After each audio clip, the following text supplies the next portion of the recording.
আল্লামার সাথে আমার একদিন দেখা হয়েছিল মাত্র 10 মিনিটের জন্যে।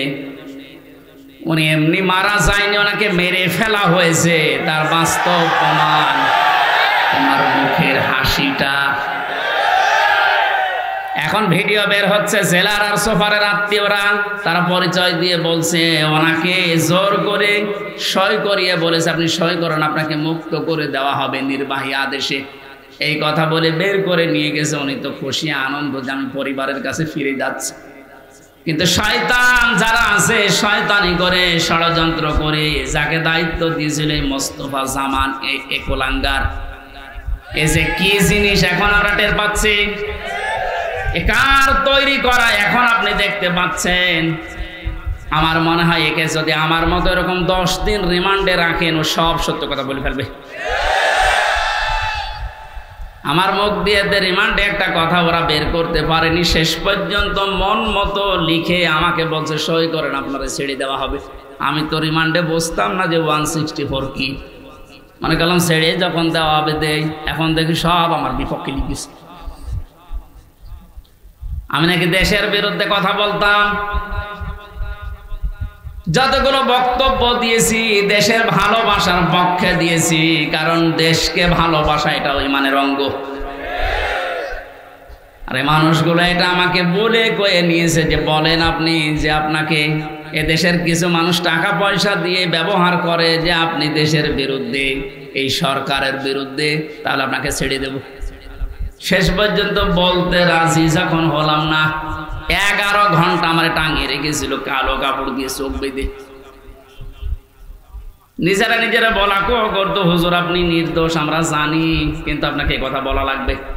পেছনে হাত হ্যান্ডকাপ দিয়ে বেঁধে কালো কাপড় দিয়ে চোখ বেঁধে 11 ঘন্টা এক জায়গায় আমার নামাজও পড়তে দেয়নি। 4 ওয়াক্ত জোহর আসর মাগরিব এসে আমি সব ইশারায় পড়িছি। এখন নামাজ পড়ছি কোন সময় আমি তাও জানি না, কারণ মাটির নিচে তো। সর্বশেষ যখন বললাম না এত বড় মিথ্যা কথা আমি বলতে পারবো না, আকিস গ্রুপে আমি চাকরি করতাম, ওনাদের বিরুদ্ধে হাজার হাজার কথা লিখতে বলেছেন, একটাও পারবো না, কারণ ওনারা এরকম না। শেষে আমার বলছে যদি আপনি আজকে সন্ধ্যার ভেতরে এগুলো স্বীকার না করেন, না বলেন, তাহলে আপনার বউ তুলে নিয়ে আনবো। কি চরিত্র দেখিস। আর এখন অনেক সুর তুলছে অনেকে যে এদের মাফ করে দাও। এই জালেমদের মাফ করা মানে মাজলুমের উপরে অবিচার করা।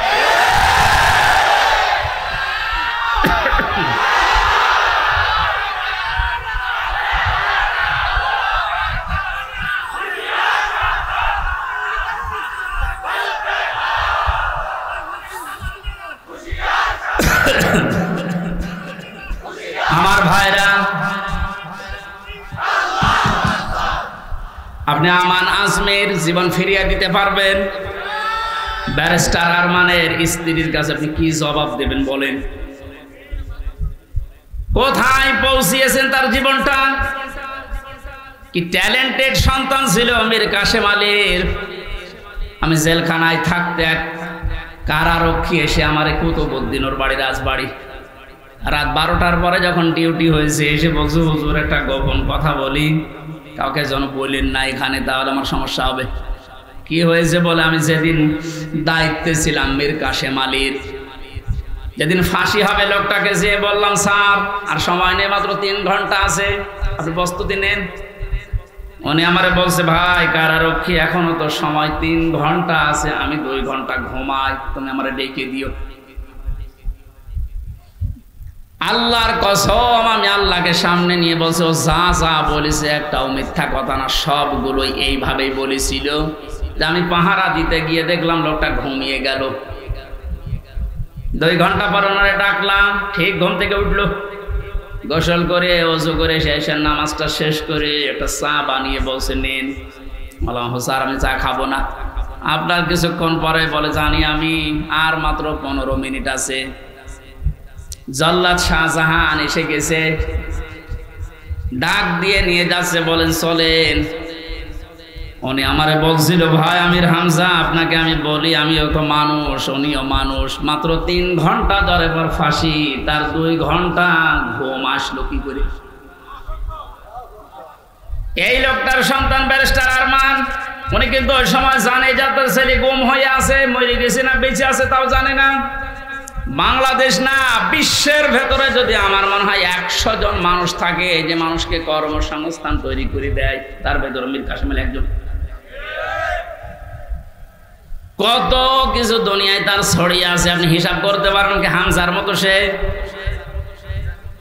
তার স্ত্রী সন্তান কোথায় আছে সে কিচ্ছু জানে না। এই কঠিন মুহূর্তে তার নিজের হাজারো যারা অনুসারী, তার সহকর্মী যারা, হাজার হাজার মানুষ পালিয়ে বেড়াচ্ছে, জেলখানায় আছে, আটক আছে, মরে গেছে, এসব কিছু তার কাছে সংবাদ আসতেছে। এমন কঠিন সময়ও লোকটা 2 ঘন্টা ঘুমিয়েছে। এমনি ঘুম আসবে না, অবশ্যই আমার আল্লাহ তাকে সূরা হামিম সিজদার 30 নম্বর আয়াত ফেরেশতা দিয়ে শুনিয়েছে।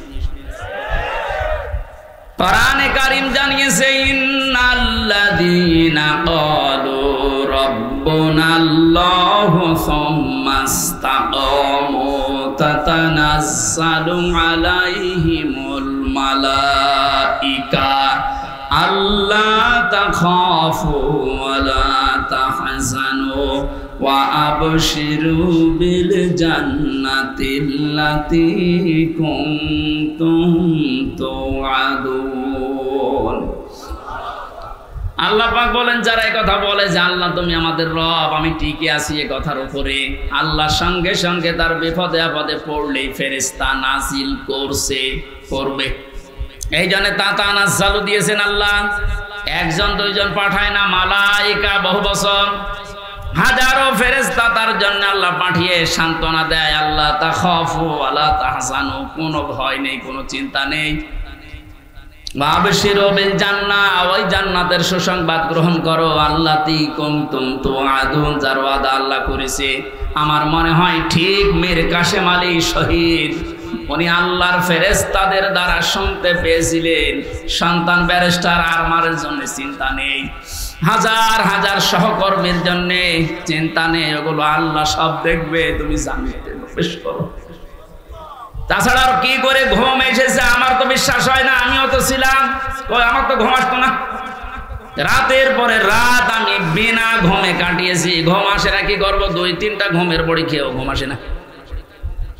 অথচ লোকটার 2 ঘন্টা 2.5 ঘন্টা পরে ফাঁসি, আর বলছে আমি 2 ঘন্টা ঘুমিয়ে নেই। আপনি কি যা তা মনে করেন এটা?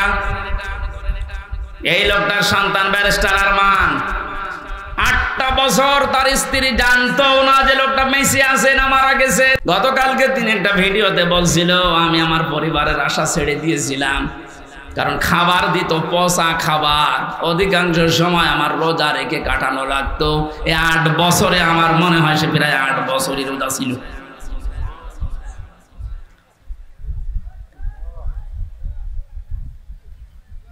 কোথায় পৌঁছিয়েছে তারা এই মানুষগুলো?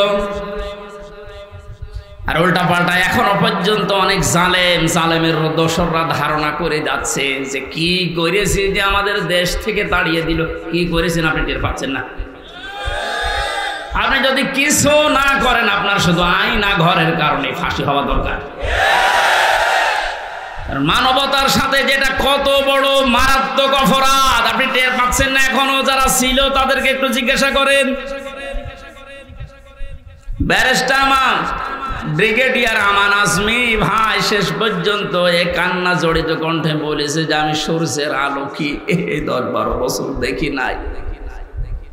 এদিকে 1.5 হাত, ওদিকে 1.5 হাত। আমার যে মাটির নিচে ছিলাম ওখানে তাও তো এদিকে 3.5 হাত, এদিকে 2.5 হাত ছিল, আর ওনার আরো ছোট।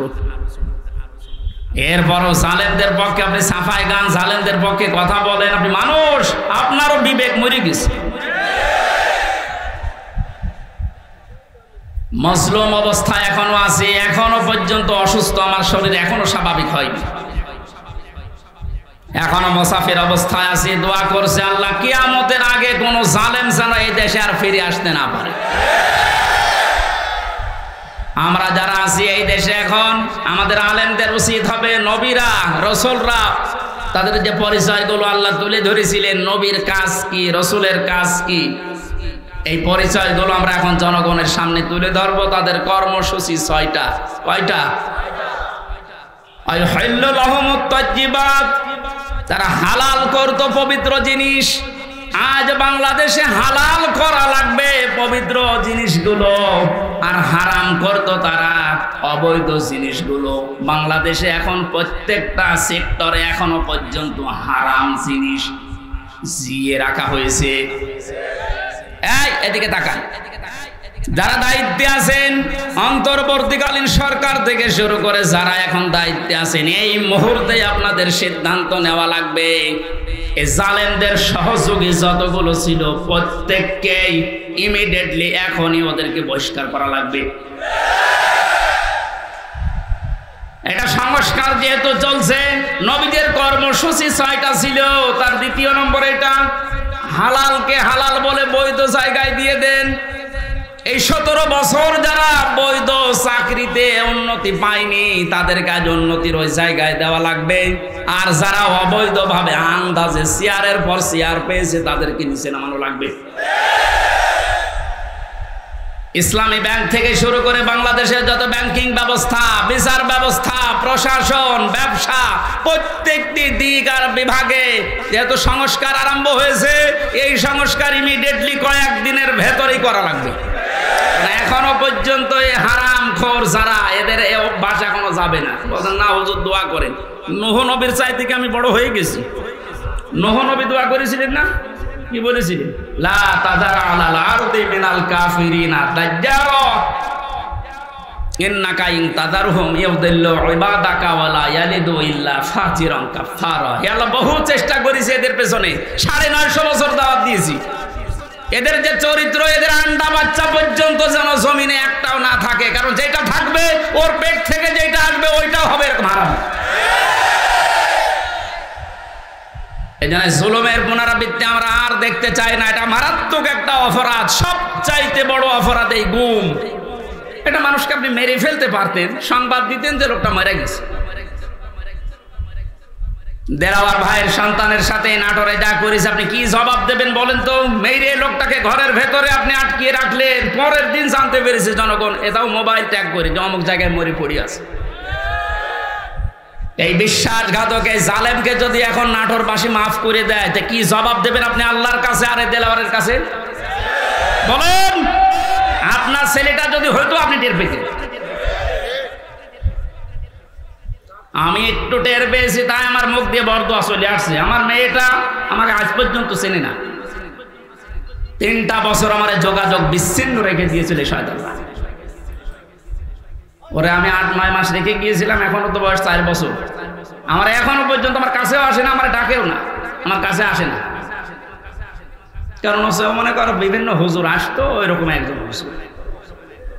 আমি জেলখানা থেকে যেদিন বের হয়ে বাড়িতে গেলাম, আমার বলছে হুজুর আমাদের বাড়ি চলে। আপনি হাসতেছেন, আমার মনের ভেতরে কত দুঃখ জানেন। আমার নিজের মেয়ে আমার চেনে না, যে জালেমদের কারণে, জুলুমের শিকার হওয়ার কারণে ওদেরকেও যেন ওদের বংশধর না আছে। মাফ করে দেন, মাফ। আপনি এই জায়গায় থাকলে আপনার মুখ দিয়ে মাফ বের হতো না। কিসের মাফ? সংস্কার যখন চলছে, নবীদের কর্মসূচি 6টা, এই 6টার ভেতরে 1 নম্বরে এইটা যে হালাল জিনিসকে হালাল জায়গায় নিয়ে এসে বৈধতা দান করেন। সুতরাং এই মুহূর্তে বাংলাদেশের সবচাইতে বড় কাজ হবে, যারা এতদিন পর্যন্ত জুলুমের শিকার হয়ে ওই জায়গায় যেতে পারেনি, ব্যাংকিং ব্যবস্থা বলেন, বিচার ব্যবস্থা বলেন, প্রশাসন বলেন, ব্যবসা বলেন, আজ ওদেরকে ওই জায়গাগুলোয় পৌঁছিয়ে দেওয়া লাগবে। আর হারাম কাজ যেগুলো হারাম হিসাবে হারাম ঘোষণা দেওয়া লাগবে। হারাম এ দেশে নেই, এই কথা বলেন না কেন? বহু অবৈধ জিনিস অলরেডি বন্ধ হয়ে গেছে, সামনে আরো বন্ধ হবে ইনশাআল্লাহ। কোরআনে কারীম থেকে আবার বলছেন, আল্লাহ রাব্বুল আলামিন জানিয়েছেন, হে পৃথিবীর মানুষেরা, 3 নম্বর নবীদের কাজ ছিল সৎ কাজে আদেশ করবে, তারা অসৎ কাজে বাধা দেবে। আজ বাংলাদেশ জামাতে ইসলামীর সর্বোচ্চ দায়িত্বে যিনি আছেন ডাক্তার শফিকুর রহমানের দিকে আপনি তাকান। 4টা দিন এই লোকটার সাথে আমি এক ঘরে ছিলাম, কাশিমপুর কারাগারে। এটা মানুষ বলা যায় না, আমার মনে এটা ফেরেশতা।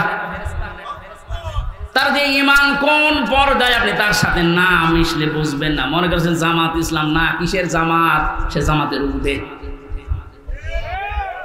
লোকটাকে আমি একদিন বলছি, স্যার আমি তো 3 বছর আছি, আমিও যোগাযোগ বিচ্ছিন্ন, ওইভাবে বলতে পারি না, আমারে দেয় না।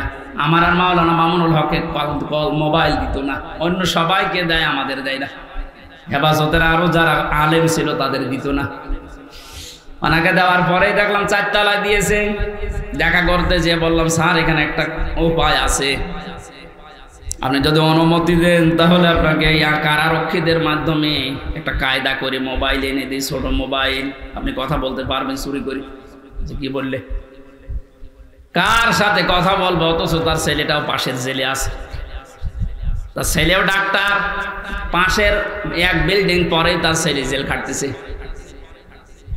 কি হিন্দাল সার্কিয়া কি শয়তানি নাম, উল্টোপাল্টা নাম দিয়ে মামলা। তার স্ত্রী অসুস্থ হয়ে পড়ে আছে, সে যে একটু খবর নেওয়ার জন্যে, না কার সাথে কথা বলবো, আমার বলছে হামজা আমি সবাইকে, আমার দল সহ সবাইকে আমি আল্লাহর কাছে দিয়ে এসেছি। এই কঠিন মুহূর্তে এই কথা মুখ দিয়ে বের হওয়া, আপনি মনে করছেন এ আর কি, আপনি জায়গা মতো জানতো আপনার মুখ দিয়ে কথা বের হয় কিনা। 5 তারিখের পর থেকে এই লোকটার যে উদ্যোগ দেখতে পাচ্ছি, আজ আমরা সারা বাংলাদেশ সহ যে অ্যাক্টিভিটিস, যে কাজগুলো, সৎ কাজের আদেশ, অসৎ কাজে বাধা দেওয়ার জন্য যে ভূমিকাগুলো পালন করছে, আমার মনে হয় এভাবে যদি আল্লাহ চালায়, কিছুদিনের ভেতরে এটা আমরা দেখতে পাবো। এখন অলরেডি শুরু হয়ে গেছে, আল্লাহর দিনের ভেতরে মানুষ এখন দলে দলে বালে বালে প্রবেশ করছে, তাদের অন্তত বিবেক একটু জাগ্রত আছে। বহু শিক্ষিত মানুষ, আমি কথা বলি তো মাঝে মাঝে, দেখি না বলছে আর কি করব, জীবনটা নষ্ট করে ফেলেছি এই জালেমের কথা শুনে, বাকি জীবনটা অন্তত ইসলামের কাছে দিয়ে আখেরাতটা তৈরি করি। যেহেতু কোরআনে কারিমের ঘোষণা এইটা, হে নবী যখন আসবে আল্লাহর সাহায্য, তখন আপনি বিজয় দেখতে পাবেন, আর বিজয় আসবে দলে দলে মানুষ ইসলামে প্রবেশ করবে, এটা এখন দেখতে বাকি আছে। শুরু হয়ে গেছে অলরেডি। 20% মানুষ এই দেশে দিন কায়েম হোক এটা চাইতো, কিন্তু এই 5 তারিখের পর থেকে আজকে 19 তারিখ, মাত্র এই কয়দিনে জরিপ পেলাম অলরেডি 35% মানুষ এই দেশে এখন চাচ্ছে যে দিন এই দেশে কায়েম হোক। এভাবে চলতে থাক, দেখবেন 51% পার হয়ে যাবে অন্তত কিছুদিনের ভেতরে। আর 51% হয়ে গেলে দেশে ইসলাম কায়েম করা কোনো দাদা ঠেকাতে পারবে না। আমরা ওইটা দেখার আশায় আছি। কথা বলেন। নবীজির কর্মসূচি, আমি এক একটা শব্দের ভেতরে লক্ষ লক্ষ কথা, আমি এত ব্যাখ্যা করতে গেলে এই যে গলা বসে যাচ্ছে, মাইকটা আমার মন মতো হয়নি। 2 নম্বর প্রচন্ড গরম, তো ভেতরে ঘেমে ঘাম গায়ে বসে যাচ্ছে, এই জন্য গলা বসে যাচ্ছে। বোঝা নামিয়ে দেবে, এটা নবীদের কর্মসূচির ভেতরে ছিল। বোঝা নামিয়ে দেয়নি আল্লাহ। এরপরে ছিল বন্দিত্ব অপসারণ করা। বন্দিত্ব অপসারণও চলছে আজ। আমার যা বিশ্বাস, এই দেশে যারা স্বাধীনতা চায়, যারা এই দেশে মানুষের মত প্রকাশের স্বাধীনতা একেবারে সব জায়গায় দিতে চায়, যে সবাই সবার মন মতো চলবা, একটা মানুষও যদি এই দেশে জন্মগ্রহণ করে, সে এই দেশের বৈধ নাগরিক।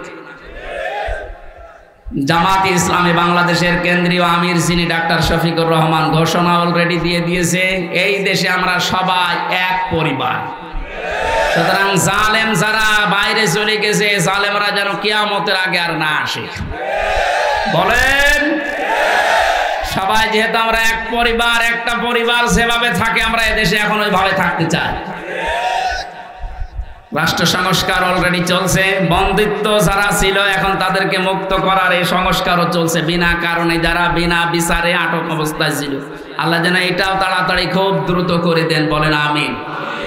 নবীদের এখান থেকে আমরা যারা উম্মত, তাদের 4টা কাজ এই মুহূর্ত থেকে শুরু করা লাগবে। 1 নম্বরে আল্লাযিনা আমানু, যারা ঈমান আনার দরকার আমাদের এখন। ঈমান এখন বলেন আমার ঈমান নেই মানে, আমি মুসলমানের ঘরের সন্তান, আমার বাবা ইমানদার, দাদা ইমানদার, আমিও ইমানদার না।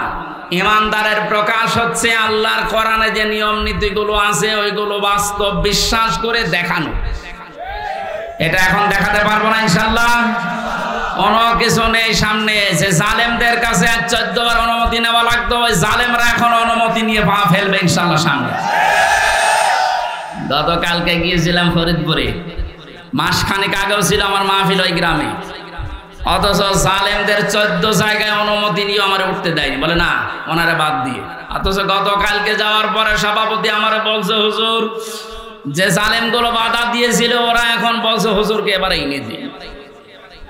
দিন পাল্টে অলরেডি গেছে। এদিন বদল যখন শুরু হয়েছে, সংস্কার চলছে, যেখানে যেখানে জুলুম অত্যাচার, ছাত্র ভাইরা যারা আছে ঐক্যবদ্ধ হয়ে এই জুলুমের অবসান ঘটানোই লাগবে ইনশাআল্লাহ। বহু ব্রিজ এই দেশে আছে যেখানে ফেরেশতারা মনে হয় টোল নিত। আমার কুষ্টিয়ার এই যে মেহেদি রমি ব্রিজের যে টোল, এক শয়তান নাকি আদায় করতো। 5 তারিখে স্বাধীন হওয়ার পরে বিকালে ওটা উড়িয়ে দিয়েছে, এখন সবাই খুশি। এরকম বহু জায়গায় অবৈধভাবে যারা টোল তুলতো, এই টোল গুলো যেন সব ভেঙ্গে গড়িয়ে মাটির সাথে মিশিয়ে দেওয়া হয়। আমাদের ঈমান তাহলে 2 নম্বরে নবীদেরকে সাহায্য করা। নবী যেহেতু নেই, নবীর উত্তরাধিকারী এখন যারা, নবীর অনুসারী এখন যারা কাজকর্ম চালাচ্ছে ইসলাম এই দেশে নিয়ে আসার জন্য, তাদের সাহায্য করা আমাদের কর্মসূচির ভেতরে নিয়ে আসতে হবে। আমি এটা বানিয়ে বলছি, সূরা আরাফের 157 নম্বর আয়াত আপনি বাড়ি যেয়ে তাফসীর আকারে পড়েন, এইটা পাবেন।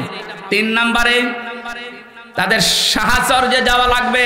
সুতরাং আজ যারা এই দেশে একামতে দিনের দায়িত্ব পালন করছে, আপনি তাদের সাহাচর্যে যান, দেখেন তাদের অ্যাক্টিভিটিস, তাদের কর্ম, তাদের চরিত্র কি, এগুলো দেখে যদি আপনার ভালো লাগে আপনি তাদের সাহায্য করেন। 4 নম্বরে আল্লাহ রাব্বুল আলামিন কোরআনে কারীম কিভাবে মানুষের সামনে উপস্থাপন করা লাগে এটা আমাদের শিখিয়েছেন 1500 বছর আগে। আমরা আল্লাহর ওই ধরনটা সামনে নিয়ে আসি নাকি আমার মন মতো বলবো না।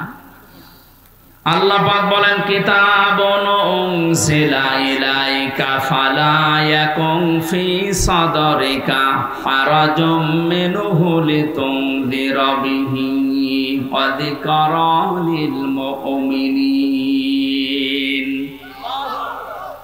আল্লাহ বলেন, এই একটা কিতাব, পৃথিবীতে একটাই মাত্র কিতাবের নাম আল্লাহ জানিয়েছেন, তার নাম কোরআন শরীফ। এজন্য কবরে যাবার পর মানুষকে যখন জিজ্ঞাসা করা হবে, মার রব্বুকা, তোমার রব কে? লোকটা যদি বলে রব্বি আল্লাহ, আমার রব আল্লাহ, সঙ্গে সঙ্গে ফেরেশতারা জিজ্ঞাসা করবে মা দিনুকা, তোমার জীবন ব্যবস্থা কি? লোকটা যদি বলে দীনুন আল ইসলাম, সঙ্গে সঙ্গে ফেরেশতা বলবে মান হাজার রাজুল, এই লোকটা কে ছিল? লোকটা যদি বলেও ফেলে হাজা নাবিয়ুনা মুহাম্মাদুর রাসূলুল্লাহ সাল্লাল্লাহু আলাইহি সাল্লাম, সঙ্গে সঙ্গে ফেরেশতারা আরেকটা বলবে এই কথাগুলো তুমি পেয়েছো কোথায়? কথা বুঝতেছেন? আপনি পৃথিবীর কোন বইয়ের নাম, কিতাবের নাম বললে ফেরেশতারা কিন্তু ওগুলো চিনবে না। আপনাকে সঙ্গে সঙ্গে জবাব দিতে হলে বলা লাগবে আমি কোরআনে পেয়েছি, কারণ ফেরেশতারা এই একটা কিতাব চেনে। আল্লাহ জানে কিতাবন দিয়েছেন, এই একটা কিতাব, এমন দামি কিতাব, এটা আল্লাহর পক্ষ থেকে এই পৃথিবীতে আল্লাহ নিজে পাঠিয়েছেন। নবীজি এই কিতাবুন শব্দটার ব্যাখ্যা করতে গিয়ে হাদিসে জানিয়েছেন, মানিত্তাবাল হুদা বিগাইরিল কোরআন আদাল্লাহুল্লাহ। তিরমিজি শরীফের হাদিস। এখানে ডিস্টার্ব হচ্ছে, বাতাস লাগবে, অ্যাক্টিভ হয়ে শুনবেন। আমি কিন্তু প্রশ্ন করবো, এটা ক্লাস চলছে না? ক্লাসের পরে যে প্রশ্ন করা হয় আমি কিন্তু সামারাইজ করে প্রশ্ন দেব। আন্দাজের সাথে শুনতে এসেছেন না? আল্লাহর নবীর এই কথার ভেতর থেকে 2টা শিক্ষা আমি পেয়েছি।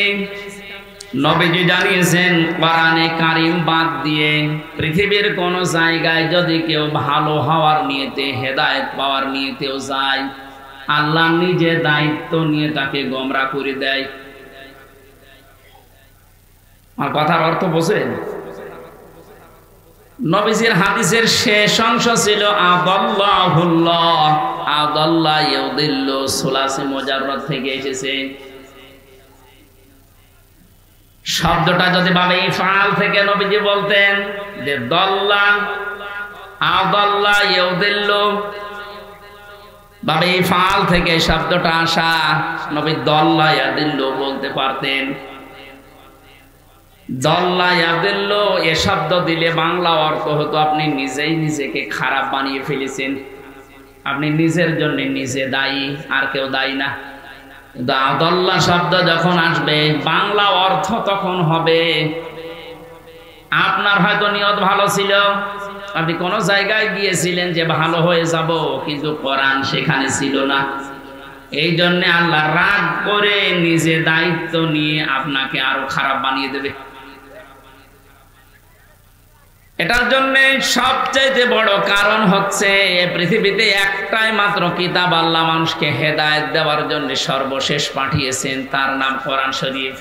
কোরআন বাদ দিয়ে হেদায়েত দেওয়ার মতো কোন কিতাব কিয়ামত পর্যন্ত আর নেই। কথা বুঝতেছেন? এদের সর্বপ্রথম আয়াত দেখবেন যালিকাল কিতাবু লা রাইবা ফি, কিতাবের আগে আলিফ লাম আছে। আল্লাহ নির্ধারিত করে জানিয়েছেন একটাই মাত্র কিতাব যেটা মানুষকে হেদায়েত দিতে পারে, তার ভেতরে কোনো সন্দেহ নেই, ভুল নেই, অবকাশও নেই। হাদিসের ব্যস্ততায় আমি যেটা পেয়েছি, ও বাংলার জনগণ, কোরআন যেখানে নেই ওই রকম জায়গায় এখন থেকে যদি আপনি ভালো হওয়ার নিয়তেও যান, আপনাকে আমির হামজা খারাপ বানাবে না, খারাপ বানিয়ে দেবে কে? এবার এক বাক্যে বলবেন হেদায়েত দেওয়ার একচ্ছত্র মালিকানা হামজার? বলেন। নবীজির? কার? আল্লাহ ছাড়া পথ কেউ দেখাতে পারে না, হেদায়েত দিতে পারে না। উনি যদি বলেন আমি তোকে খারাপ বানাবো, বলেন তো কে আছে আপনাকে পথ দেখাবে? বলেন। এই জন্যে আমার শেষ কথা, ফাইনাল কথা এইটাই, আজকে থেকে সিদ্ধান্ত দৃঢ়ভাবে নেওয়া লাগবে। কোরআন যেখানে নেই, সে যত বড় বাবার দরবার হোক, যত বড় রাজনৈতিক দল হোক, যেখানে কোরআন চলে না, কোরআনের কর্মসূচি নেই, আমি ওখানে যাব না। ওখানে যদি আমি ভালো হওয়ার নিয়তেও থাকি, তাহলে আমারে খারাপ বানিয়ে গোমরা বানিয়ে জাহান্নামে পাঠাবে কে? আমার মনে হয় এই ওয়াজটা যদি আজ আমরা বাংলার 18 কোটি জনগণের ভেতরে 10 কোটি মানুষও মেনে নিতে পারি, এদেশে আমরা গোমরাহি থেকে মুক্ত হব। আল্লাহ রাব্বুল আলামিনের হেদায়েত আমাদের জন্য আম হয়ে যাবে। আশা করছি আপনি কথাটা মেনে নেবেন আপনার প্র্যাকটিক্যাল জীবনে, যে কোরআন যেখানে নেই ওই রকম দলে আমি আজকে থেকে আর নেই। এটা শুধু সামিয়ানার নিচ পর্যন্ত শেষ, বাইরে নিয়ে যাবেন তো? যেখানে কোরআন নেই, তাহলে যদি আপনি জানো ভালো হওয়ার নিয়ত আপনার ছিল, কিন্তু আপনাকে আল্লাহ ভালো রাখবে না। শ্বশুরকে মানুষ অনেকে বাবা বলে ডাকে, এটা হারাম না, জায়েজ আছে। কিন্তু নিজের বাবার সামনে যদি বারবার শ্বশুরকে আব্বাজান বলেন, লোকজন জিজ্ঞাসা করে এইটাকে, এটা আমার শ্বশুর আব্বা, আর এইটা চিনি না, বাবা রাগ হবে না? বাবা বলা জায়েজ আছে বলে আপনি একেবারে সব সময় মুখে ফেনা তুলে ফেলবেন আব্বাজান বলে, আসল যেটা জন্মদাতা বাবা, ওর কোনো খবর নেই। ওনার মনে যেমন দুঃখ লাগার সম্ভাবনা আছে, কোরআনে কারীম আল্লাহ হেদায়েত দেওয়ার জন্য পাঠিয়েছেন। এইটা বাদ দিয়ে সত্যি যদি আপনি কোন জায়গায় আপনার নিয়ত ভালো নিয়েও যান, আল্লাহ কিন্তু দায়িত্ব নিয়ে আপনাকে খারাপ বানিয়ে দেবে। আল্লাহ এই জন্য শব্দটা প্রথমেই দিয়েছেন কিতাবুন, এই একটা কিতাব। উনজিলা ইলাইকা, হে নবী আপনার প্রতি আমি এটা নাযিল করেছি। ফালা ইয়াকুম ফি সাদরিকা হারাজুম মিনহু লিতুনদিরা বিহি। এই কিতাব দিয়ে যখন ওয়াজ করবেন, এই কিতাব দিয়ে আপনার উম্মতদেরকে যখন সতর্ক করবেন, তখন আপনার মনের ভেতরে যেন কোনো সংকীর্ণতা না আসে। হারাজুন শব্দের ব্যাখ্যা পেয়েছি আমি তাফসিরে 2টা, একটু খেয়াল করেন। 1 নম্বরে কোরআনে কারীম দিয়ে যখন আপনি মানুষকে বোঝাবেন, তাফসির করবেন, ব্যাখ্যা বিশ্লেষণ দিবেন, তখন আপনার মনের ভেতরে যেন এই ধারণা না আসে, না জানি অনেকের আবার মন খারাপ হয় কিনা।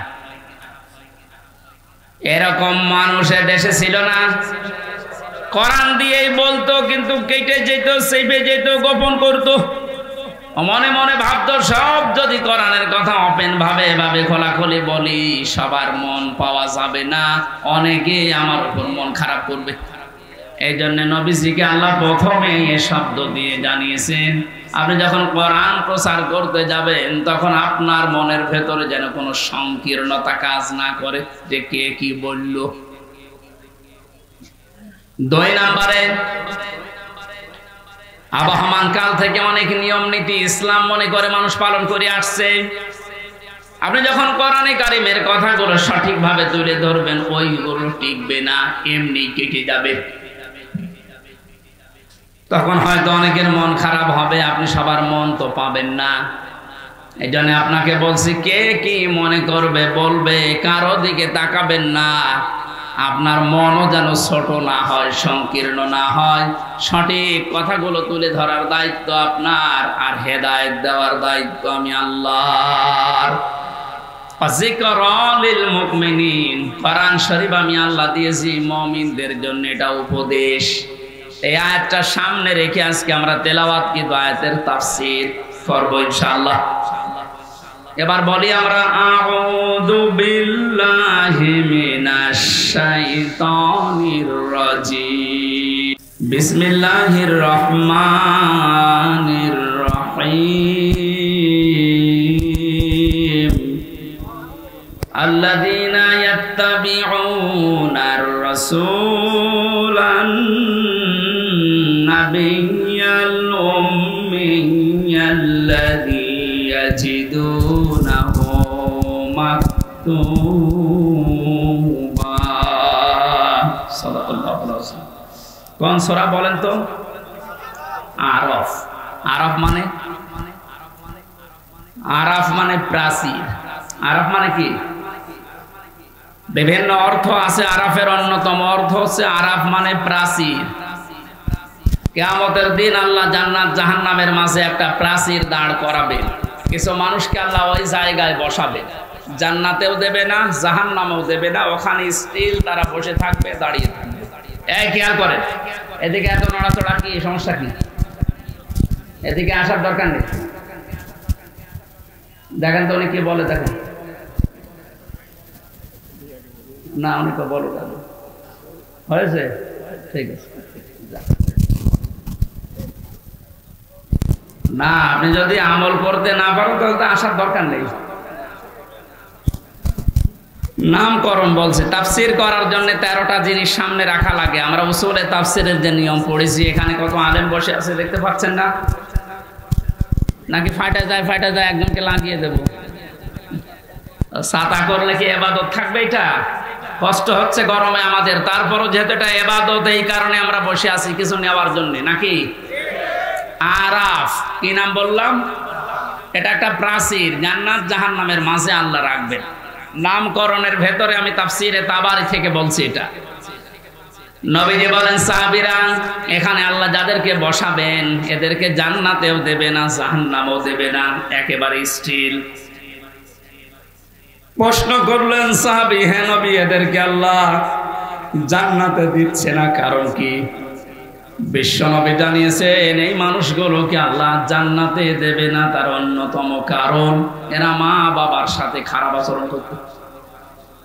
এরা নামাজ পড়েছে, রোজা রেখেছে, ভালো ভালো কাজের আঞ্জাম দুনিয়ায় দিয়েছে, দান সাদগা এদের সব ছিল, শুধু একটা বিষয়, পারিবারিক জীবনে মা বাবার সাথে এদের ভালো ব্যবহার ছিল না। এখানে কোরআনে কারিমে আল্লাহ জানিয়েছেন, ক্বাদা রাব্বুকা আল্লা তা'বুদু ইল্লা ইয়্যাহু ওয়া বিল ওয়ালিদাইনি ইহসানা। আমি আল্লাহ রায় দিয়েছি। রায় দিচ্ছেন কে? আমি আল্লাহ রায় দিয়েছি, ফয়সালা করেছি, সিদ্ধান্ত নিয়ে ফেলেছি যে আমি আল্লাহ ছাড়া কারো ইবাদত করা যাবে না, আর মা বাবা যাদের আছে তাদের সাথে ভালো ব্যবহার করা লাগবে। আয়াতের ভেতরে 2টা বিষয় বেশি। কয়টা? এই যে আল্লাহর ইবাদত করা লাগবে, আল্লাহর আইন মানা লাগবে, কোনো প্রশ্ন করা যাবে? বলেন বলেন, আপনার বুঝে আসুক বা না আসুক, আল্লাহর আইন আল্লাহর ইবাদত মাস্ট বি। আপনাকে এই জন্য আল্লাহ বানিয়েছে। তাহলে আল্লাহর আইন মানা এটা ফরজ। আল্লাহর আইন মানা কি? আরো জোরে বলেন। মা বাবার আইন মানা কি? না, এই শোনেন আপনি, মাঝখানে ওয়া আল্লাহ দিয়েছেন খেলা করার জন্য দিয়েছেন,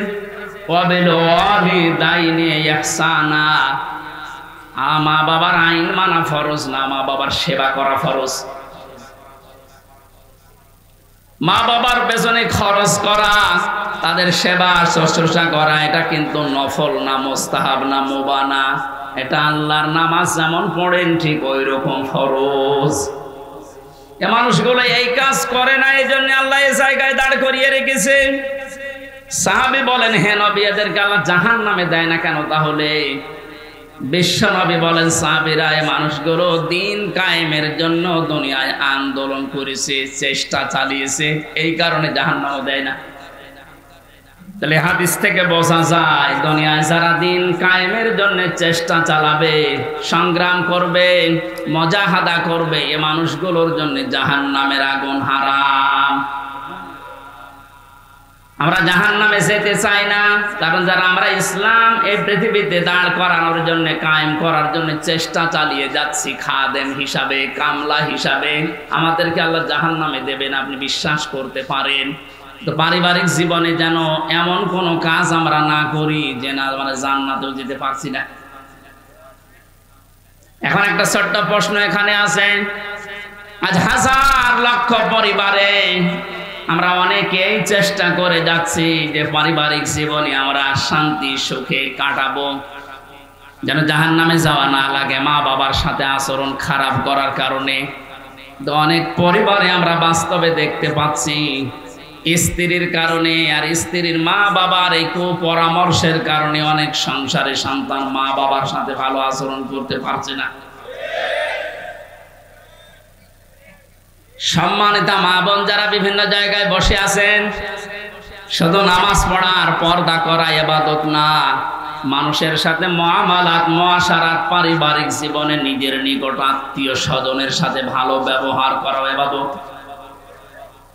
এটা হাজারো পরিবারে নেই, এজন্য অনেক মানুষ ইসলামও সঠিকভাবে মানতেও পারছে না। বাস্তবতায় সে দান, সাদকা, নামাজ, রোজা, হজ, যাকাত বহু কিছু করছে, পারিবারিক জীবনে স্ত্রীর শুধু মন ছোট থাকার কারণে নিজেও বাধ্য হয় স্ত্রীর কারণে মা বাবার সাথে খারাপ ব্যবহার করতে। আপনি কিন্তু আমাকে আরাফ নামক জায়গায় দাঁড় করাতে বাধ্য করছেন। সুতরাং স্ত্রী যারা এসেছেন ওরা মন উদার করবেন, মনে করবেন যাদের বাড়িতে আসলাম এগুলো আমার মা আর বাবা। আমি হাজারো মেয়ে লোককে দেখেছি, নিজের মা বাবা দোষ করলেও কিছু মনে করে না, মাফ করে দেয়, মানিয়ে নেয়। তো শ্বশুর শাশুড়ি একটু ভুল করলে মানাতে পারে না, তখন স্বামীর কাছে আস্তে আস্তে কানে কানে কথা তুলে দেয়।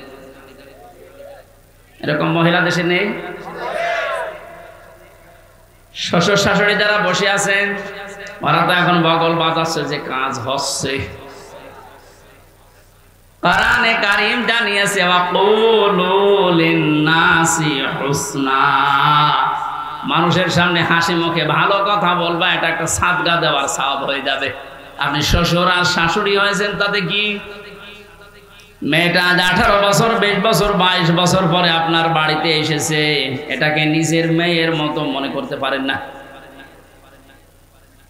আল্লাহর কসম, আমি আল্লাহকে সামনে নিয়ে বলছি, সাক্ষী করে বলছি, সত্যি যদি মা আর বাবা নিজের মেয়েকে, নিজের ছেলেকে যে নজরে দেখে, পুত্রবধূকে এই নজরে যদি দেখতে পারতো, আমরা হাজারো সন্তান আরাফ নামক জায়গায় থাকতাম না।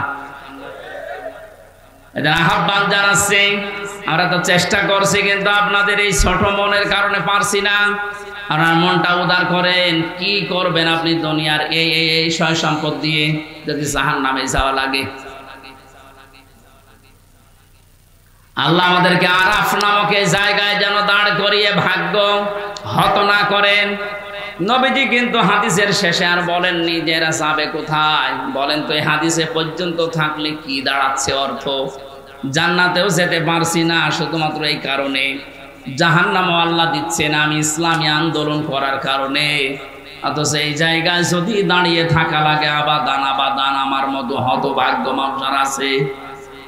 আল্লাহ আমাদেরকে হেফাজত করুন, বলেন আমিন। মক্কায় নাজিল হয়েছে সূরাটা। 206টা আয়াত আছে, 16টা রুকু আছে। ক্রমিক নাম্বার হিসাবে কোরআনে কারিমের এটা 7 নাম্বার সূরা। মাত্র একটা আয়াতের 4 ভাগের 1 ভাগ পড়েছি। আয়াতের ভেতরে 3টা বিষয় আমরা আলোচনা নিয়ে আসব। 1 নম্বরে আমাদের নবী মুহাম্মদুর রাসূলুল্লাহ 3টা গুণ আল্লাহ দিয়েছেন। কয়টা? যেহেতু বর্তমান প্রেক্ষাপটের সাথে আয়াতের একেবারে হুবহু মিল আছে। 2 নম্বরে আল্লাহর নবীর কর্মসূচি ছিল এই দুনিয়ায়, এই আয়াতের ভেতর থেকে আমরা 6টা পেয়েছি। কয়টা? 3 নম্বরে আমরা যারা তার উম্মত এখন দাবি করব কিয়ামত পর্যন্ত, তাদের কর্মসূচি হবে, তাদের করণীয় হবে 4টা। তাহলে নবীজির পরিচয় তুলে ধরা হবে আয়াত দিয়ে 3টা, বিশ্বনবীর কর্মসূচি তুলে ধরা হবে 6টা, আর আমাদের করণীয় তুলে ধরা হবে 4টা। সব মিলে 13টা। কয়টা? এই 13টা বিষয় আজকের আলোচনায় আছে। আমরা একটা একটা করে তাফসীর আকারে শুনছি। আপনারা আছেন তো? আল্লাহ পাক বলেন, আল্লাযীনা ইয়াত্তাবিউনার রাসূলান নাবিয়্যাল উম্মিয়্যা, তোমরা অনুসরণ করো, ইত্তেবা করো, দেখে দেখে চলো। এই যে তাবউন শব্দটা আছে, আমি 12 সালে যখন আলোচনা আরম্ভ করেছিলাম বিশ্ববিদ্যালয়ের 2nd ইয়ারে থাকতে, ওই সময়ে তাবউনের ব্যাখ্যা বলেছিলাম। অনেকে ইন্টারনেটে এটা দেখেছেন, মনে আছে আপনাদের? তাবউন মানে কি? তাবউন মানে দেখে দেখে চলা। আপনার সামনে একটা মানুষ হেঁটে যাচ্ছে, কিভাবে কিভাবে পা লাগায়, কোথায় হাত নাড়ায়, মাজা দোলায়, কিভাবে তাকায়, একেবারে ওইভাবে হুবহু ওই জায়গায় পা ফেলে হাত নাড়িয়ে মাজা দলিয়ে চলার নাম তাবউন। আল্লাহ পাক এখানে ইত্তেবা দিয়েছেন, আল্লাযীনা যারা ইয়াত্তাবিউনা অনুসরণ করছে, করবে। এটা মোজারে, বর্তমান, ভবিষ্যৎ, প্রেজেন্ট, ফিউচার। কার অনুসরণ করছে, করবে? রাসূলান নাবিয়্যাল উম্মিয়্যা, বিশ্বনবীর পরিচয় আল্লাহ এখানে দিয়েছেন 3টা। 1 নম্বরে রাসূল ছিলেন তিনি, 2 নম্বরে তিনি ছিলেন নবী, 3 নম্বরে তিনি ছিলেন উম্মি। এবার আসেন তো, রাসূল কাকে বলে, নবী কাকে বলে, উম্মি কাকে বলে? এই পৃথিবীতে বহু নবী এবং রাসূলের কথা আমরা শুনেছি।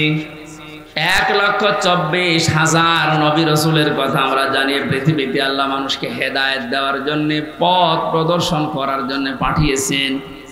এতগুলো নবীর জীবনী, কর্ম পদ্ধতি বলতে বলতে তো সময় চলে যাবে। আমি গুরুত্বপূর্ণ কয়েকটা নবীর জীবনী থেকে বলছি। যত নবীকে আল্লাহ দুনিয়ায় দাওয়াতি কাজ করতে পাঠিয়েছিলেন, সবচাইতে বেশি কষ্ট সহ্য করেছিলেন হযরতে মুহাম্মদুর রাসূলুল্লাহ। এনার পরে যার নামের তালিকা পাওয়া যায় তিনি হযরতে ইব্রাহিম আলাইহিস সালাম। এনার পরে যার নামের তালিকা আছে হযরতে নূহ আলাইহিস সালাম।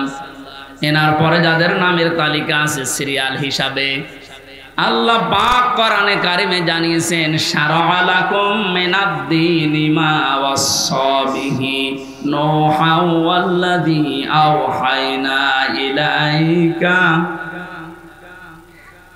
আমি নির্ধারিত করে দিলাম, লিখে দিলাম, নির্ধারণ করে দিলাম, আমি আল্লাহ সই স্বাক্ষর করে দলিল করে দিলাম তোমাদের জন্যে।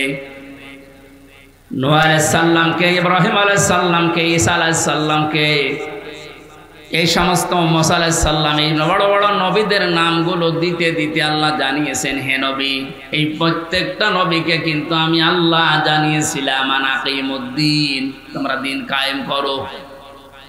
আপনাকেও আমি ওহী করলাম ঠিক ওইভাবে, ওয়াহাইনা ইলাইকা, আপনার প্রতি আমার একই ওহী, আন আকিমুদ্দিন, আপনি দিন কায়েম করেন জমিনে, ওয়ালা তাতাফাররাকু ফি, এ বিষয়ে কোনো ফতোয়াবাজি করবেন না।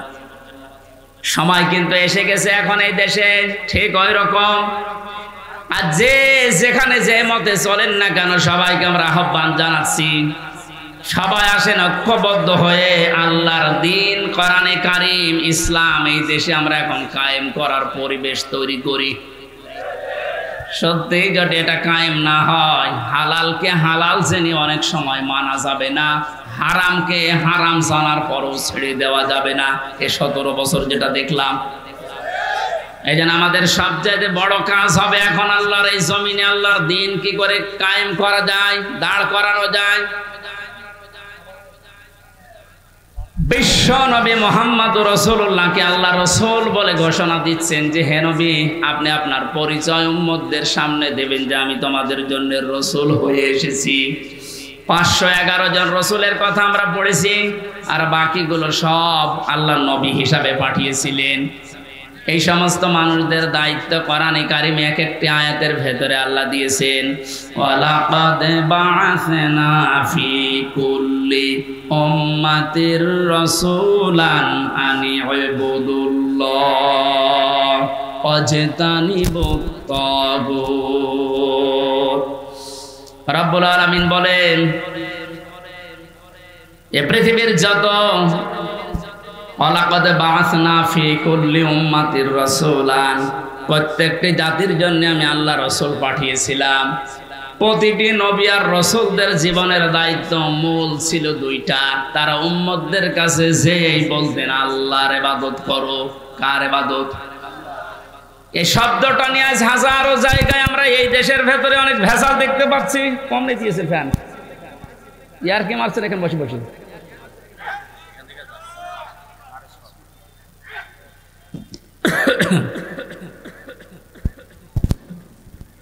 এই যে ইবাদত, এই শব্দটা ব্যাপক অর্থবোধক একটা শব্দ। এটা নিয়ে আজ হাজারো ঝামেলা ভেজাল তৈরি করে শব্দটাকে আজ কলঙ্কিত করে ফেলেছে অনেকে। এই জন্য সতর্ক হওয়ার সময়, সংস্কারের সময় যখন চলছে, আমরা এখন সতর্ক এবং সংস্কার এই মন নিয়ে আমরা ইবাদত করব। আমার ইবাদতের ভেতরে যেন কোনো ভেজাল না আসে। গাড়ি গাড়ি ইবাদত করা লাগবে, কোরআনে আল্লাহ এমন দেয়নি। ইবাদত করো, আখলিস দীনাকা ইয়াকফিকাল আমালুল কলিল। তোমার ঈমানটা যদি খাঁটি হয়, কাজকর্ম আমল যদি কম হয়, আমার আল্লাহ মাফ করে দেবে। আমাদের অনেকের কাজ কারবার দরবেশ বাবার মতো গাড়ি গাড়ি দেখতে পাচ্ছি। ওর একটা বক্তব্য শুনেছিলাম কয়েকদিন আগে, ও বলেছে কোরআনেও সমস্যা আছে। এই নামটা নিয়ে, আহলে হাদিসের নাম নিয়ে অনেক মানুষ আজ মানুষকে ধোঁকা দিচ্ছেন। আহলে হাদিস এই শব্দটা খারাপ না, কিন্তু শব্দটা নিয়ে আজ ধোঁকা দিয়ে বোকা বানিয়ে অনেকে এখনো পর্যন্ত জালেমদের পা চাটতেছে। কালকের বক্তব্য ছিল একজনের রফিক নামে, আমি নাম নিয়েছি এই কারণে চেনার জন্য। লোকটা জানাচ্ছে এখন জনগণকে, আবু সাঈদ নামে এই ছেলেটা শহীদ হয়নি, ও নিজে আত্মহত্যা করেছে।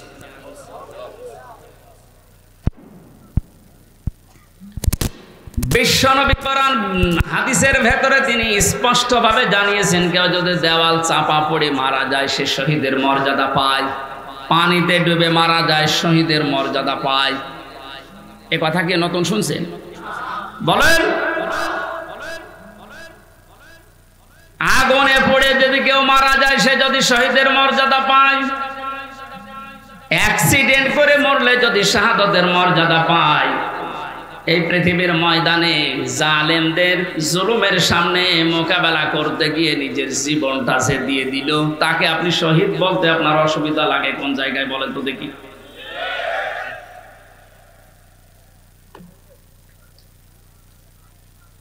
এবার আমাদের দুইটা নোটিশ বলছে, যেহেতু এই শব্দটা শুনি আজকে আজ 2 দিন ধরে অনেক জালেমের দোসর যারা, তারা এখনো পর্যন্ত অপপ্রচার চালাচ্ছে এদের বিরুদ্ধে। এই জন্য এই দুইটা নোটিশ বলছি। সূরা বাকারার 154 নম্বর আয়াত, 2 নম্বর পারা, 2 নম্বর পৃষ্ঠা, 12 নম্বর 13 নম্বর লাইনে আছে, ভালো করে মিলাবেন। আল্লাহ পাক বলেন, ওয়ালা তাকুলু লিমান ইয়াকতালু ফি সাবিলিল্লাহি আমওয়াত বাল আহয়াউ ওয়ালাকিন লা তাশউরুন। আপনি হয়তো এভাবে এতদিন চিন্তা করেননি, যেভাবে আমি বলছি মিলিয়ে দেখেন। আল্লাহ বলেন ওয়ালা তাকুলু, হে পৃথিবীর লোকেরা, কেউ এ কথা মুখ দিয়ে বলবা না। কথা বলে মানুষ কি দিয়ে? বলো না কেন? এই জন্য মুখের ওপর আল্লাহ নোটিশ দিয়েছেন, কেউ এ কথা বলবা না। একজন দুইজন না, কেউ বলবা না, বহু বচন। লিমা ইয়ুকতালু ফি সাবিলিল্লাহি আমওয়াত, আমি আল্লাহর জন্য, মানবতার জন্য যারা জীবন দিয়ে গেল, এই মানুষ মরিয়ে গেছে, এই কথা বলবা না। বাল আহয়াউন, বরং তারা জীবিত। ওয়ালাকিন লা তাশউরুন, কিন্তু তোমরা টের পাও না। এটা তো মুখের ওপর আল্লাহ দিলেন, মানুষ মুখের পরে অন্তরেও ধারণা করতে পারে। ধারণা করা কি দিয়ে? অন্তর দিয়ে মানুষ যেন ধারণাও না করে যে তারা শহীদ হয়নি, তারা এমনি মারা গেছে, কথা যেন ধারণাও না করে। সূরা আলে ইমরান 4 নম্বর পারার 11 নম্বর পৃষ্ঠার 9 নম্বর লাইনের 159 নম্বর আয়াতে 69 নম্বর আয়াতে জানিয়েছেন, ওয়ালা তাহসাবান্নাল্লাযীনা কুতিলু ফি সাবিলিল্লাহি আমওয়াতা বাল আহয়াউন ইনদা রাব্বিহিম ইউরযাকুন। খুব খেয়াল করেন, অন্তর দিয়েও কেউ যেন ধারণা না করে যে ওরা মারা গেছে। আল্লাহ পাক বলেন ধারণাও কোনোদিন করবি না যে ও মরে গেছে না। কারণ জীবন জালেমের সামনে নিজের জীবন দিয়ে দেওয়া তো সহজ কথা না। ওরা কিন্তু জীবিত আছে, ওরা জিন্দা। ইনদা রাব্বিহিম ইউরযাকুন, তারা তাদের রবের কাছে রিজিক পাচ্ছে। সুতরাং আবু সাইদ রংপুরের এই ছেলেটা জালেমের সামনে দাঁড়িয়ে জীবনটা দিয়ে শাহাদতের মরণ পেয়েছে। এটা কোনোদিন আপনি মুখ দিয়ে যেন না বলেন যে লোকটা মরে গেছে, ধারণাও না করেন যে ও মরে গেছে না, ও শহীদ হয়েছে। কি হয়েছে? স্বাধীনভাবে কথা বলতে পারতাম না। পাশের জেলায় বাড়ি আমার, নাটোর, কুষ্টিয়া। এখানে দাওয়াত খেতে এসেছিলাম বিয়ের, তারপর আমার ঢুকতে দেয়নি। কোথায় ছিলাম আপনি টের পেয়েছেন? স্বাধীনতা পরাধীনতা কি আমরা 17 বছর টের পেয়েছি। স্বাধীনভাবে চলাফেরা করার, বাক স্বাধীনতা ফিরিয়ে দেওয়ার জন্য যে মানুষগুলো জীবন দিয়েছে, মাস্ট বি 100 ভাগ আমি বিশ্বাস করি ওরা সব শাহাদতের মর্যাদা পেয়েছে। এমনকি জালেমের জুলুমের শিকার হয়ে আয়না ঘরেও বহু মানুষ জীবন দিয়েছে, জেলখানার ভেতরে জীবন দিয়েছে। এমনকি কোরআনের পাখিকে অনেকে বলছে উনি স্বাভাবিকভাবে মারা গেছে না, আমি পাশের জেলে ছিলাম, উনি 1 নম্বরে, আমি 4 নম্বরে। আল্লামার সাথে আমার একদিন দেখা হয়েছিল মাত্র 10 মিনিটের জন্যে। উনি এমনি মারা যায়নি, ওনাকে মেরে ফেলা হয়েছে। তার বাস্তব প্রমাণ তোমার মুখের হাসিটা। এখন ভিডিও বের হচ্ছে, জেলার আর সোফারের আত্মীয়রা তারা পরিচয় দিয়ে বলছে ওনাকে জোর করে সই করিয়ে বলেছে আপনি সই করেন, আপনাকে মুক্ত করে দেওয়া হবে নির্বাহী আদেশে। এই কথা বলে বের করে নিয়ে গেছে। উনি তো খুশি আনন্দ যে আমি পরিবারের কাছে ফিরে যাচ্ছি। কিন্তু শয়তান যারা আছে, শয়তানি করে, ষড়যন্ত্র করে, যাকে দায়িত্ব দিয়েছিল মোস্তফা জামান, এই কোলাঙ্গার, এই যে কি জিনিস এখন আমরা টের পাচ্ছি, কার তৈরি করা এখন আপনি দেখতে পাচ্ছেন। আমার মনে হয় একে যদি আমার মতো এরকম 10 দিন রিমান্ডে রাখেন, ও সব সত্য কথা বলে ফেলবে। আমার মুখ দিয়ে রিমান্ডে একটা কথা ওরা বের করতে পারেনি। শেষ পর্যন্ত মন মতো লিখে আমাকে বলছে সই করেন, আপনারা ছেড়ে দেওয়া হবে। আমি তো রিমান্ডে বসতাম না যে 164 কি, মনে করলাম ছেড়ে যখন দেওয়া হবে দেই। এখন দেখি সব আমার বিপক্ষে লিখেছে। আমি নাকি দেশের বিরুদ্ধে কথা বলতাম। যতগুলো বক্তব্য দিয়েছি দেশের ভালোবাসার পক্ষে দিয়েছি, কারণ দেশকে ভালোবাসা এটা ইমানের অঙ্গ। আরে মানুষগুলো এটা আমাকে বলে কয়ে নিয়েছে যে বলেন আপনি যে আপনাকে এদেশের কিছু মানুষ টাকা পয়সা দিয়ে ব্যবহার করে যে আপনি দেশের বিরুদ্ধে, এই সরকারের বিরুদ্ধে, তাহলে আপনাকে ছেড়ে দেব। শেষ পর্যন্ত বলতে রাজি যখন হলাম না, 11 ঘন্টা আমার টাঙিয়ে রেখেছিল কালো কাপড় দিয়ে চোখ বেঁধে। নিজেরা নিজেরা বলা করতো, হুজুর আপনি নির্দোষ আমরা জানি, কিন্তু আপনাকে কথা বলা লাগবে। পেছনে হাত হ্যান্ডকাপ দিয়ে বেঁধে কালো কাপড় দিয়ে চোখ বেঁধে 11 ঘন্টা এক জায়গায় আমার নামাজও পড়তে দেয়নি। 4 ওয়াক্ত জোহর আসর মাগরিব এশা আমি সব ইশারায় পড়িছি। এখন নামাজ পড়ছি কোন সময় আমি তাও জানি না, কারণ মাটির নিচে তো। সর্বশেষ যখন বললাম না এত বড় মিথ্যা কথা আমি বলতে পারবো না, আকিস গ্রুপে আমি চাকরি করতাম, ওনাদের বিরুদ্ধে হাজার হাজার কথা লিখতে বলেছেন, একটাও পারবো না, কারণ ওনারা এরকম না। শেষে আমার বলছে যদি আপনি আজকে সন্ধ্যার ভেতরে এগুলো স্বীকার না করেন, না বলেন, তাহলে আপনার বউ তুলে নিয়ে আনবো। কি চরিত্র দেখিস। আর এখন অনেক সুর তুলছে অনেকে যে এদের মাফ করে দাও। এই জালেমদের মাফ করা মানে মাজলুমের উপরে অবিচার করা।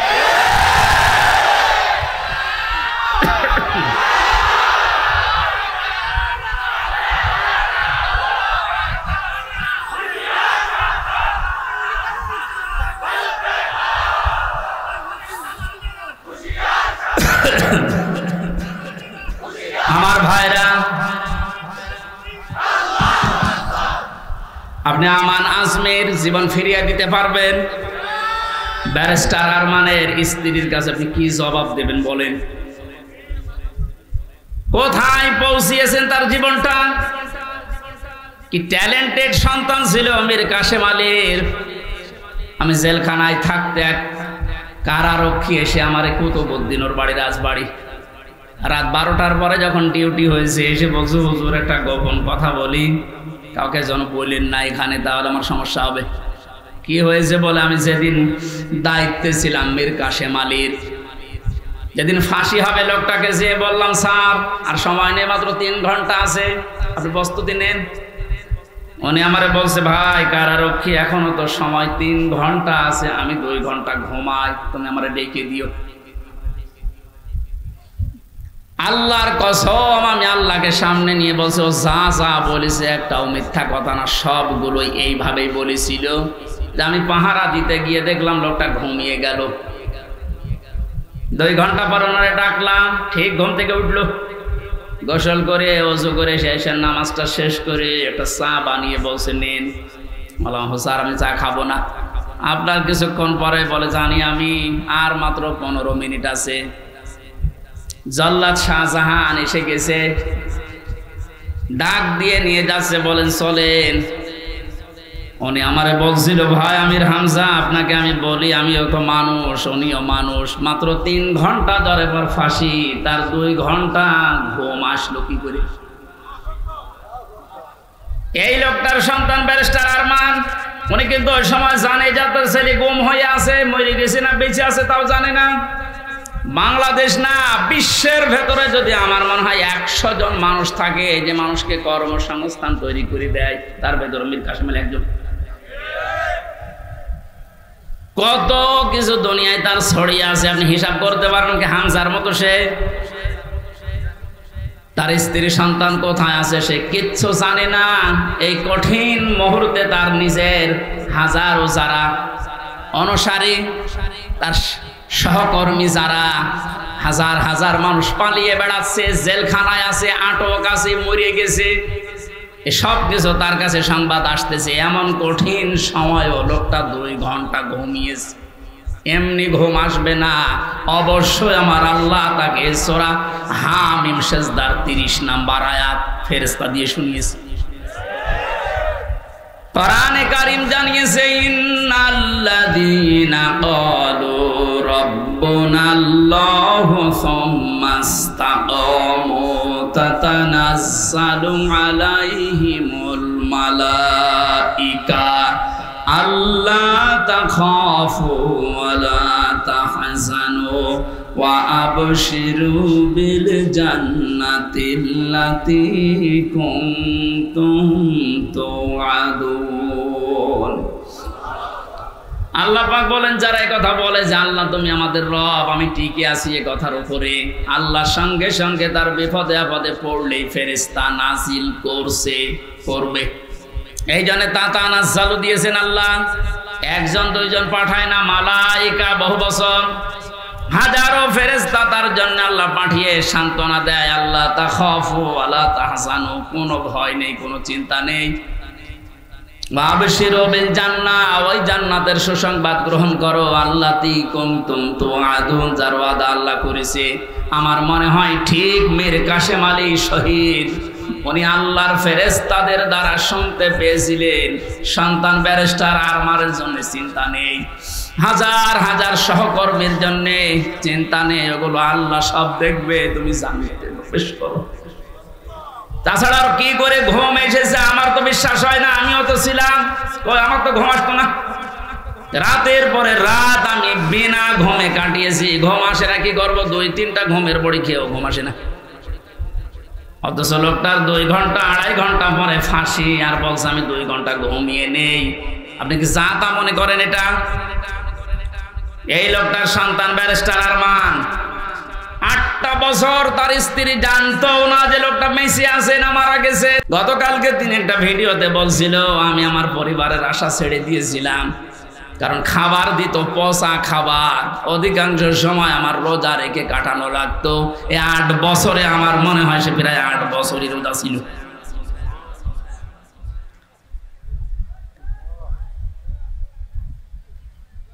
কোথায় পৌঁছিয়েছে তারা এই মানুষগুলো? আর উল্টা পাল্টা এখনো পর্যন্ত অনেক জালেমের দোসররা ধারণা করে যাচ্ছে যে কি করেছি যে আমাদের দেশ থেকে তাড়িয়ে দিল। কি করেছেন আপনি টের পাচ্ছেন না? আপনি যদি কিছু না করেন, আপনার শুধু আইনা ঘরের কারণে ফাঁসি হওয়া দরকার। মানবতার সাথে যেটা কত বড় মারাত্মক অপরাধ আপনি টের পাচ্ছেন না এখনো? যারা ছিল তাদেরকে একটু জিজ্ঞাসা করেন। ব্যারিস্টার ব্রিগেডিয়ার আমান আজমি ভাই শেষ পর্যন্ত এই কান্না জড়িত কণ্ঠে বলেছে যে আমি সূর্যের আলো কি 10-12 বছর দেখি নাই। এদিকে 1.5 হাত, ওদিকে 1.5 হাত। আমার যে মাটির নিচে ছিলাম ওখানে তাও তো এদিকে 3.5 হাত, এদিকে 2.5 হাত ছিল, আর ওনার আরো ছোট। এরপরও জালেমদের পক্ষে আপনি সাফাই গান, জালেমদের পক্ষে কথা বলেন। আপনি মানুষ, আপনারও বিবেক মরে গেছে। মজলুম অবস্থায় এখনো আছে, এখনো পর্যন্ত অসুস্থ, আমার শরীর এখনো স্বাভাবিক হয়নি,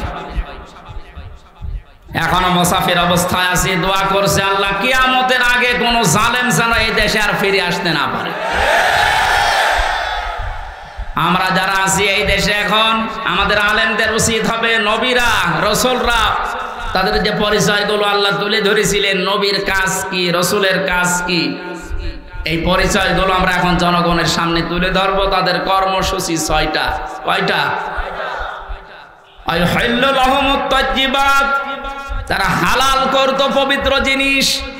আজ বাংলাদেশে হালাল করা লাগবে পবিত্র জিনিসগুলো, আর হারাম করতো তারা অবৈধ জিনিসগুলো। বাংলাদেশে এখন প্রত্যেকটা সেক্টরে এখনো পর্যন্ত হারাম জিনিস জিয়ে রাখা হয়েছে। এই এদিকে তাকান, যারা দায়িত্বে আছেন, অন্তর্বর্তীকালীন সরকার থেকে শুরু করে যারা এখন দায়িত্বে আছেন, এই মুহূর্তে আপনাদের সিদ্ধান্ত নেওয়া লাগবে এই জালেমদের সহযোগী যতগুলো ছিল প্রত্যেককেই ইমিডিয়েটলি এখনই ওদেরকে বহিষ্কার করা লাগবে।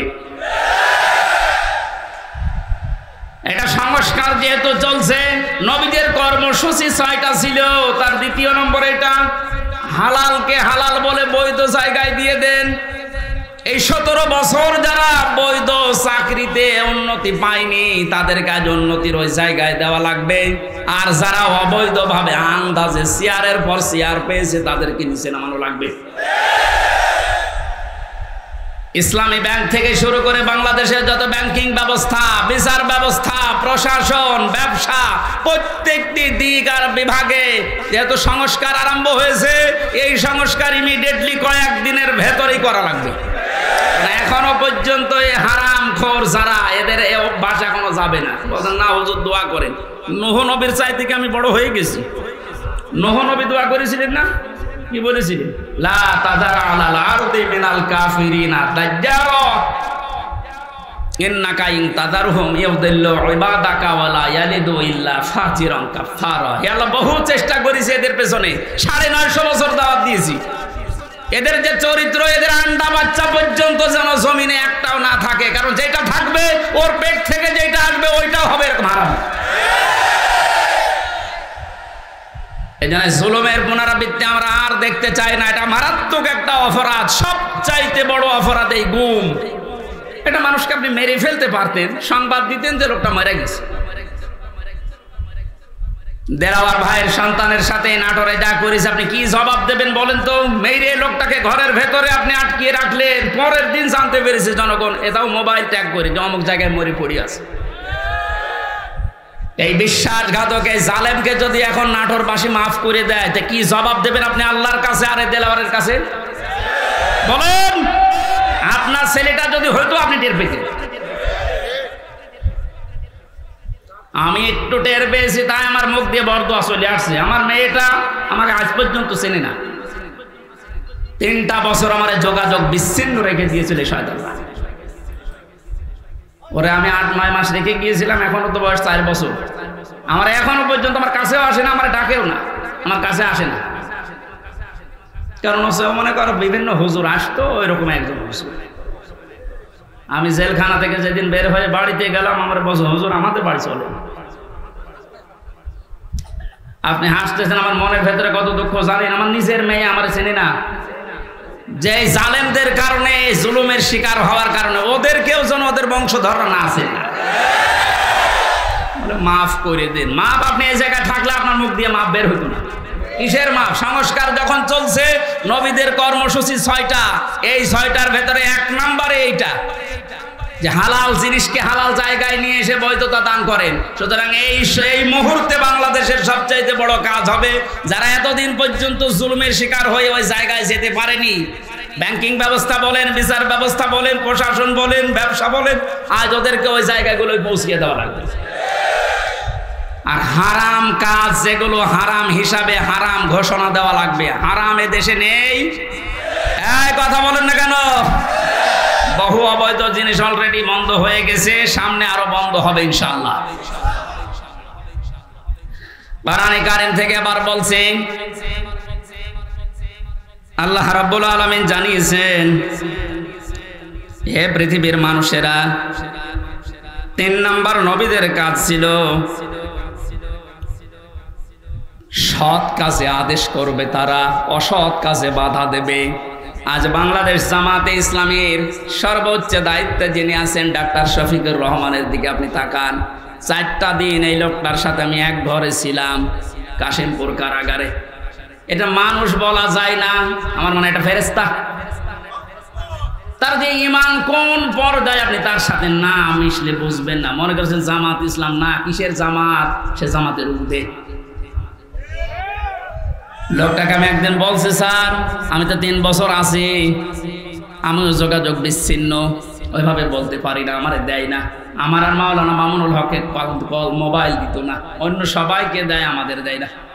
হেফাজতের আরো যারা আলেম ছিল তাদের দিত না। ওনাকে দেওয়ার পরেই দেখলাম 4 তলায় দিয়েছে। দেখা করতে যেয়ে বললাম, স্যার এখানে একটা উপায় আছে, আপনি যদি অনুমতি দেন তাহলে আপনাকে কারারক্ষীদের মাধ্যমে একটা কায়দা করে মোবাইল এনে দিই, ছোট মোবাইল, আপনি কথা বলতে পারবেন চুরি করে। যে কি বললে? কার সাথে কথা বলবো? অথচ তার ছেলেটাও পাশের জেলে আছে, তার ছেলেও ডাক্তার, পাশের এক বিল্ডিং পরেই তার ছেলে জেল খাটতেছে। কি হিন্দাল সার্কিয়া, কি শয়তানি নাম, উল্টোপাল্টা নাম দিয়ে মামলা। তার স্ত্রী অসুস্থ হয়ে পড়ে আছে, সে যে একটু খবর নেওয়ার জন্যে, না কার সাথে কথা বলবো, আমার বলছে হামজা আমি সবাইকে, আমার দল সহ সবাইকে আমি আল্লাহর কাছে দিয়ে এসেছি। এই কঠিন মুহূর্তে এই কথা মুখ দিয়ে বের হওয়া, আপনি মনে করছেন এ আর কি? আপনি জায়গা মতো জানতো আপনার মুখ দিয়ে কথা বের হয় কিনা? 5 তারিখের পর থেকে এই লোকটার যে উদ্যোগ দেখতে পাচ্ছি আজ আমরা সারা বাংলাদেশ সহ যে অ্যাক্টিভিটিস, যে কাজগুলো, সৎ কাজের আদেশ, অসৎ কাজে বাধা দেওয়ার জন্য যে ভূমিকাগুলো পালন করছে, আমার মনে হয় এভাবে যদি আল্লাহ চালায় কিছুদিনের ভেতরে এটা আমরা দেখতে পাবো। এখন অলরেডি শুরু হয়ে গেছে। আল্লাহর দিনের ভেতরে মানুষ এখন দলে দলে বালে বালে প্রবেশ করছে, তাদের অন্তত বিবেক একটু জাগ্রত আছে। বহু শিক্ষিত মানুষ, আমি কথা বলি তো মাঝে মাঝে, দেখি না বলছে আর কি করব, জীবনটা নষ্ট করে ফেলেছে জালেমের কথা শুনে, বাকি জীবনটা অন্তত ইসলামের কাছে দিয়ে আখেরাতটা তৈরি করি। যেহেতু কোরআনে কারিমের ঘোষণা এইটা, হে নবী যখন আসবে আল্লাহর সাহায্য তখন আপনি বিজয় দেখতে পাবেন, আর বিজয় আসবে দলে দলে মানুষ ইসলামে প্রবেশ করবে, এটা এখন দেখতে বাকি আছে। শুরু হয়ে গেছে অলরেডি। 20% মানুষ এই দেশে দিন কায়েম হোক এটা চাইতো, কিন্তু এই 5 তারিখের পর থেকে আজকে 19 তারিখ মাত্র, এই কয়দিনে জরিপ পেলাম অলরেডি 35% মানুষ এই দেশে এখন চাচ্ছে যে দিন এই দেশে কায়েম হোক। এভাবে চলতে থাক, দেখবেন 51% পার হয়ে যাবে অন্তত কিছুদিনের ভেতরে। আর 51% হয়ে গেলে দেশে ইসলাম কায়েম করা কোনো দাদা ঠেকাতে পারবে না। আমরা ওইটা দেখার আশায় আছি। কথা বলেন। নবীজির কর্মসূচি, আমি এক একটা শব্দের ভেতরে লক্ষ লক্ষ কথা, আমি এত ব্যাখ্যা করতে গেলে এই যে গলা বসে যাচ্ছে, মাইকটা আমার মন মতো হয়নি। 2 নম্বর প্রচন্ড গরম, তো ভেতরে ঘেমে ঘাম গায়ে বসে যাচ্ছে, এই জন্য গলা বসে যাচ্ছে। বোঝা নামিয়ে দেবে, এটা নবীদের কর্মসূচির ভেতরে ছিল। বোঝা নামিয়ে দেয়নি আল্লাহ। এরপরে ছিল বন্দিত্ব অপসারণ করা। বন্দিত্ব অপসারণও চলছে আজ। আমার যা বিশ্বাস, এই দেশে যারা স্বাধীনতা চায়, যারা এই দেশে মানুষের মত প্রকাশের স্বাধীনতা একেবারে সব জায়গায় দিতে চায়, যে সবাই সবার মন মতো চলবা, একটা মানুষও যদি এই দেশে জন্মগ্রহণ করে সে এই দেশের বৈধ নাগরিক। জামাতে ইসলামী বাংলাদেশের কেন্দ্রীয় আমির যিনি ডাক্তার শফিকুর রহমান ঘোষণা অলরেডি দিয়ে দিয়েছে, এই দেশে আমরা সবাই এক পরিবার। সুতরাং জালেম যারা বাইরে চলে গেছে, জালেমরা যেন কিয়ামতের আগে আর না আসে। বলেন, সবাই যেহেতু আমরা এক পরিবার, একটা পরিবার যেভাবে থাকে আমরা এদেশে এখন ওইভাবে থাকতে চাই। রাষ্ট্র সংস্কার অলরেডি চলছে। বন্দিত্ব যারা ছিল এখন তাদেরকে মুক্ত করার এই সংস্কারও চলছে। বিনা কারণে যারা বিনা বিচারে আটক অবস্থায় ছিল, আল্লাহ যেন এটাও তাড়াতাড়ি খুব দ্রুত করে দেন। বলেন আমিন। নবীদের এখান থেকে আমরা যারা উম্মত, তাদের 4টা কাজ এই মুহূর্ত থেকে শুরু করা লাগবে। 1 নম্বরে আল্লাযিনা আমানু, যারা ঈমান আনার দরকার আমাদের এখন। ঈমান এখন বলেন আমার ঈমান নেই মানে, আমি মুসলমানের ঘরের সন্তান, আমার বাবা ঈমান, ঈমানদার দাদা ঈমানদার, আমিও ঈমানদার না। ঈমানদারের প্রকাশ হচ্ছে আল্লাহর কোরআনে যে নিয়ম নীতিগুলো আছে ওইগুলো বাস্তব বিশ্বাস করে দেখানো। এটা এখন দেখাতে পারবো না ইনশাআল্লাহ। কোনো কিছু নেই সামনে। যে জালেমদের কাছে 14 বার অনুমতি নেওয়া লাগতো, ওই জালেমরা এখন অনুমতি নিয়ে পা ফেলবে ইনশাআল্লাহ সামনে।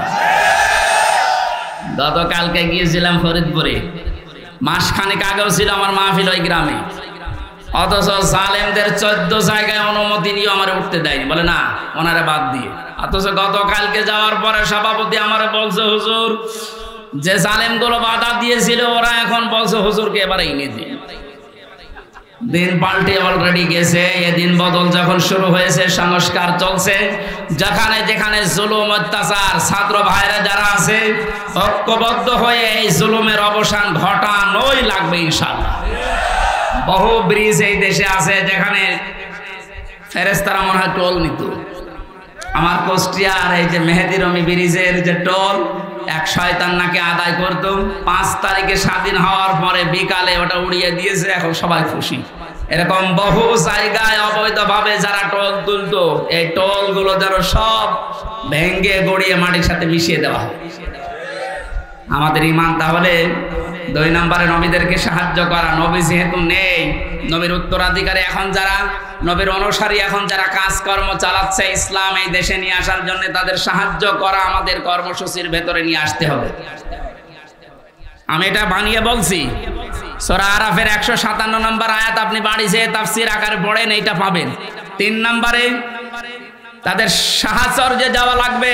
সুতরাং আজ যারা এই দেশে একামতে দিনের দায়িত্ব পালন করছে, আপনি তাদের সাহচর্যে যান, দেখেন তাদের অ্যাক্টিভিটিস, তাদের কর্ম, তাদের চরিত্র কি, এগুলো দেখে যদি আপনার ভালো লাগে আপনি তাদের সাহায্য করেন। 4 নম্বরে তাদের সাহায্য শুধু করবেন না, এদের ওপরে যে নূর আল্লাহ নাজিল করেছে নবীদের ওপরে, এই নূর মানে কোরআন শরীফ, এই নূরের বাস্তবায়ন যেন হয়। এই নূর দেখে দেখে সামনে আমাদের পথ চলা লাগবে। আল্লাহ এই 13টা জিনিস আমাদের জীবনে যেন এনে দেন, বলেন আমিন। আমি আমার এই ছোট্ট ঈমান থেকে এবং ছোট্ট জীবন থেকে যেটা দেখলাম, বাংলাদেশে যারা একামতে দিনের দায়িত্ব পালন করছে এবং সামনে করবে, আমি গ্যারান্টি দিতে পারি এই মানুষগুলোর ভেতরে যদি 4 আনা দুর্নীতি কোনোদিন পান, তাহলে আপনি সঙ্গে সঙ্গে আস্তাগফিরুল্লাহ বলে মুখ ফিরিয়ে চলে আসেন। আমার বিশ্বাস, আমি যা পেয়েছি, যা দেখেছি, 4 আনা দুর্নীতি এদের ভেতরে পাবেন না। এই জন্য অনেক নাস্তিক পর্যন্ত আজ বলতে বাধ্য হচ্ছে, এরা যদি 5টা বছর চালাতে পারে এই দেশে শান্তি কাকে বলে আপনি দেখতে পারবেন। আল্লাহ তুমি তোমার কোরআনে কারিম এই দেশে কায়েম করে দাও, এটা আমরা দেখতে চাই। আল্লাহুম্মা আমিন।